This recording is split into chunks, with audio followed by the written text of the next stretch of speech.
Gonzalo.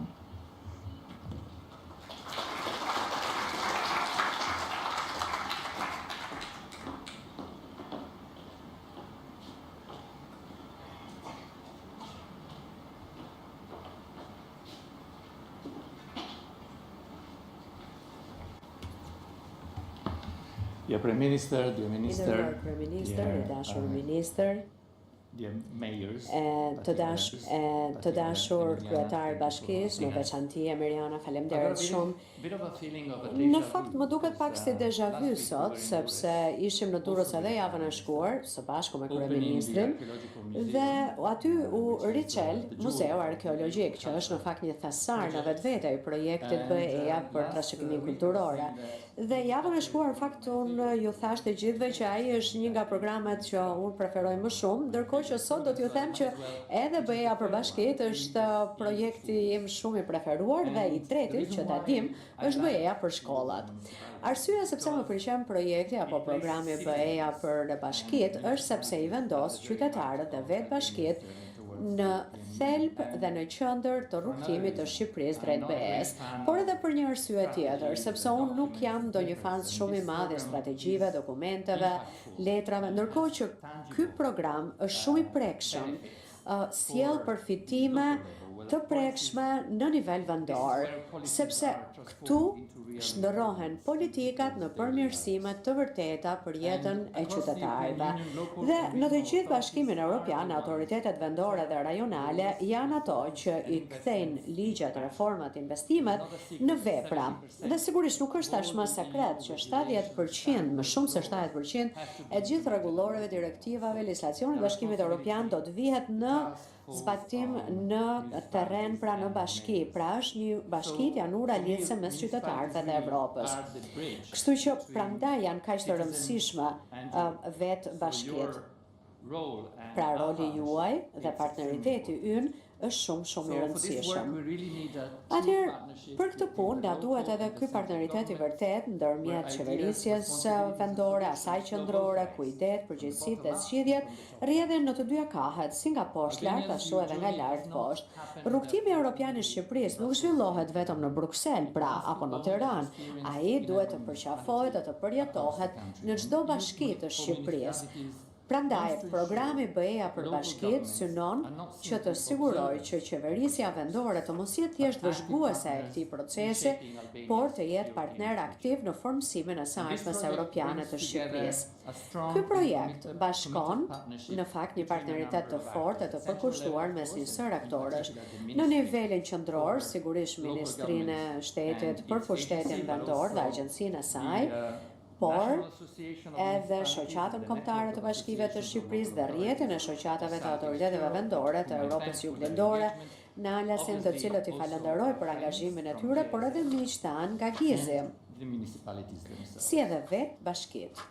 Atëherë Emiriana tashmë e përmendi pak a shumë se çfarë është ky program dhe që do të ofrojë rezultate në bazë të 3 prioriteteve kryesore. E para dhe më kryesorja janë shërbime dhe infrastrukturë më e mirë për qytetarët. Dhe në fakt, gjatë muajve të parë të mandatit tim në Shqipëri, unë shkova në disa projekte që ishin financuar nga vetë ky program dhe ishte mrekullueshme tek shihja se pak fonde mund të sjellin vërtet përmirësime për jetën e qytetarëve. E dyta është zhvillimi ekonomik vendor, i cili mbështet çdo cep të Shqipërisë. Dhe i treti është fakti që të ketë institucione më të forta dhe më transparente, sepse qeverisja e mirë nis me besimin. Sigurisht që ne duam që këtë punë që do ta bëjmë tani ta bazojmë tek sukseset e mëparshme, me një fuqizim të qasjes të mësuarit nëpërmjet praktikës. Pra, bashkitë e vogla do të vendosen të para me anën e mbështetjes së përkushtuar ndaj tyre, sepse asnjë bashki nuk duhet të mbetet pas, pra ne duam që të sigurohemi që çdo bashki në territorin e Shqipërisë të ketë qansje në këtë program. Gjithashtu dëshirojmë të krijojmë një qendër njohurish për të ndarë praktikat më të mira dhe për të ndihmuar që çdo bashki të arrijë të përfitojë nga mundësitë e BE-s që e BE-ja. Dhe jo vetëm tani, por edhe në të ardhmen, kur Shqipëria të bëhet shtet antar i Bashkimit Evropian, pra në mënyrë që edhe ju të arrini të përfitoni të gjitha fondet e mundshme të Bashkimit Evropian. Gjithashtu ne dëshirojmë që zgjidhjet të përshtasim me nevojat përkatëse, sepse nuk mund të ketë një formulë për të gjithë, pasi sfidat me të cilat përballeni ju në Durrës, Tiranë, Kukës apo Përmet ndryshojnë nga njëra tjetra. Prandaj ne na duhet që të kemi një qasje e cila i përshtatet nevojave tuaja. Dhe së fundmi, ne dëshirojmë që të nxisim bashkëpunimin ndërbashkiak, pasi duke bashkëpunuar me njëri tjetrin, edhe ndikimi që ju do të jepni do të jetë shumë thjeshtë. Në këtë kontekst është shumë e rëndësishme edhe puna e Komisionit për Reformën Territoriale dhe Administrative. Kjo për shkak se procesi i reformave duhet të udhëhiqet nga sfidat territoriale, pra nga një analizë që ekziston, pra duke parë që të ketë një ekuilibër ndërmjet përfaqësimit të duhur demokratik, barazisë në qasjen ndaj shërbimeve dhe eficiencës. Pra ky proces është një mundësi unike për të reduktuar në mënyrë efektive pabarazitë territoriale dhe për të zhbllokuar seriozisht dhe plotësisht potencialin zhvillimor të gjitha territoreve dhe komuniteteve në vend. Dhe në javët në vijim, ekipi im, të cilët me qëra fjala dëshiroj të falenderoj, do të jetë në terren duke promovuar projektin në Mirdit, Korçë dhe Himar. Do të jetë një mundësi e mirë kjo që ne të angazhohemi aktivisht me ju dhe unë ju bëj thirrje që të mësoni nga njëri tjetri, të ndërtoni partneritete, të zhvilloni projekte të forta dhe të mendoni me kujdes se si të adresojnë sa më mirë nevojat vendore, veçanërisht se si të krijohen mundësi që të rinjt shqiptar të qëndrojnë, të lulëzojnë në Shqipëri ose të rikthehen më pas në Shqipëri. Faleminderit për mbështetjen tuaj dhe suksese sot. Thank you, Mr. Gonzato. Bashkimi Evropian ka qenë dhe mbetet mbështetës i rëndësishëm i Shqipërisë, po ashtu Gjermania është partner i rëndësishëm i Shqipërisë në mbështetjen e reformave, forcimin institucional dhe promovimin e zhvillimit të qëndrueshëm në nivel vendor dhe kombëtar. Kam kënaqësinë të ftoj për fjalën e tij përshëndetëse zotin Thilo Schröter, zëvendës ambasador i Gjermanisë në Shqipëri.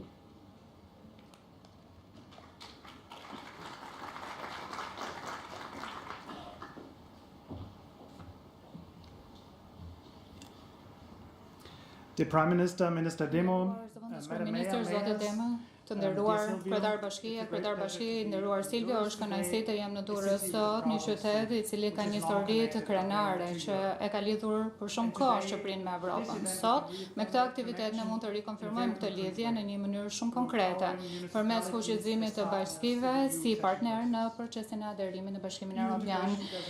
Integrimi në BE nuk, siç tha dhe Silvio në fakt, nuk ndodh në bashki, por edhe në qytete. Pra, bashkitë janë në zemër të Shqipërisë, ku politikat bëhen realitet, aty ku përvojat e qytetarëve shijohen përmes reformave dhe ku politikat e BE-s dhe akia e BE-s kthehen në rezultate të prekshme. Përmes bashkive, të cilat duhet fuqizohen për të planifikuar investuar në infrastrukturë të qëndrueshme, sigurisht edhe për të ofruar në mënyrë efikase shërbimet. Ky është momenti ku ndërhyn dhe hyn në lojë projekti BE për bashkitë, i cili është projektuar për të mbështetur bashkitë të cilat duhet jenë më të forta dhe për të forcuar kapacitetet institucionale dhe për ofrimin më efikas të shërbimeve në mënyrë transparente dhe të përgjegjshme për qytetarët dhe për të mundësuar aksesin në projektet e financuara nga BE-a. Qeveria gjermane është shumë e lumtur dhe krenare të ofrojë 1 milion euro në bashkëfinancim për këtë projekt shumë të rëndësishëm të Bashkimit Evropian. Sigurisht që Gjermania është një shtat federal dhe mund ta dini që me bashkitë e forta jurisdiksionale ne jemi shumë të bindur që qeveritë e forta lokale janë kyçe për zhvillimin dhe sigurisht për ofrimin e shërbimeve efikase publike. Ato nxisin zhvillimin ekonomik dhe sjellin vendimarrjen më afër qytetarëve. Unë vi nga Bremeni, i cili është një qytet-shtet i cili ka qenë sigurisht qeveri federale për shumë vite dhe qytetet jo gjithmonë janë të lehta për tu menaxhuar, por në një njëjtën kohë jam i bindur që inovacioni dhe forca qëndron në themelin e gjithë kombit.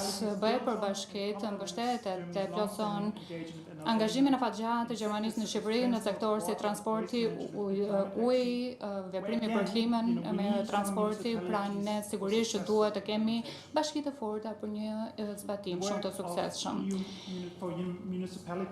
Bet fjala BE për Bashkitë është shumë e rëndësishme në kontekstin e planeve për reformën territoriale. Çdo reformë duhet të jetë gjithëpërfshirëse dhe mirë përgatitur me qëllimin për të forcuar Bashkitë, për të përmirësuar efikasitetin dhe ofrimin e shërbimeve dhe për të ndërtuar struktura të forta të qeverisjes vendore që mund të rrisin pjesëmarrjen demokratike